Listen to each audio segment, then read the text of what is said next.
नमाज जे बारे में आ त नमाज पढ़ण वारे जे लाइ अल्लाह ताला केॾियूं इज़तूं कयूं तव्हां ॿुधंदव इंशाअल्लाह अवां खे बि नमाज जो इश्क जागंदो आज़ान असांजो फ़कीर ॾींदो ऐं इंशाअल्लाह वज़ू हित कंदव जाऊं तो करे ईंदो त अल्लाह जी नमाज में केॾो मज़ो आहे। शाइर छा थो लिखे ओ सुकून दिल जो ईमान ताज़ो सुकून दिल जो ईमान ताज़ो थींदो मिठा वध नमाज में आ नेकियूं सुठियूं सभु मञा थो लेकिन नेकियूं सुठियूं सभु मञा थो लेकिन राज़ी खुदा वध नमाज में आ सुकून दिल जो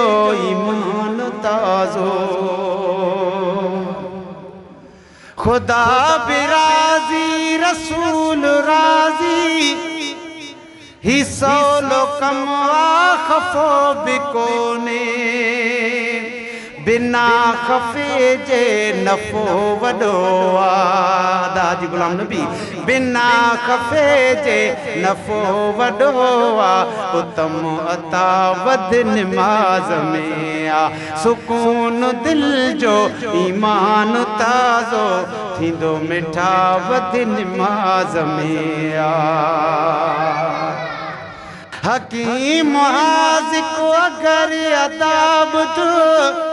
बीमार खेला दवा करे तो उन्नैया जे खातिर कसम खुदा जो उन्नैया जे खातिर कसम खुदा जो हुंदी शिफा वध नमाज में आ सुकून दिल जो ईमान ताज़ो थींदो मिठा वध नमाज में आ शैतानी कम खां शर्म अचे बुरन कमन खां बचाए बिल्कुल खुदा जे आडो झुकण साईं दो अदा खुदा जे आडो झुकण साईं दो शर्म हया वध नमाज में आ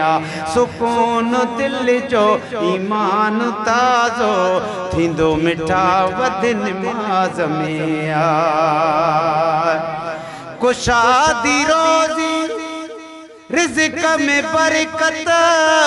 न तंग दस्ती न बेकरारी लिखी लिखा शाही चवाईं लिखी लिखा शाही चवार मज़ो अदा वध नमाज में आ सुकून दिल जो ईमान ताज़ो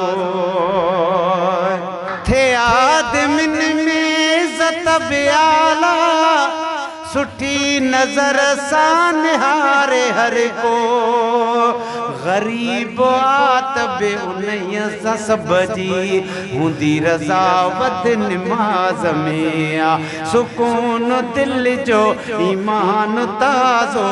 थींदो मिठा वध नमाज में आ नमाज मोमिन जे लाइ मेरा जा आहे यकीनन मीरल गिलाल बंदे सां वेझो खुदा थींदो अदा बंदे सां वेझो खुदा थींदो सरफ सफ़ा वध नमाज में आ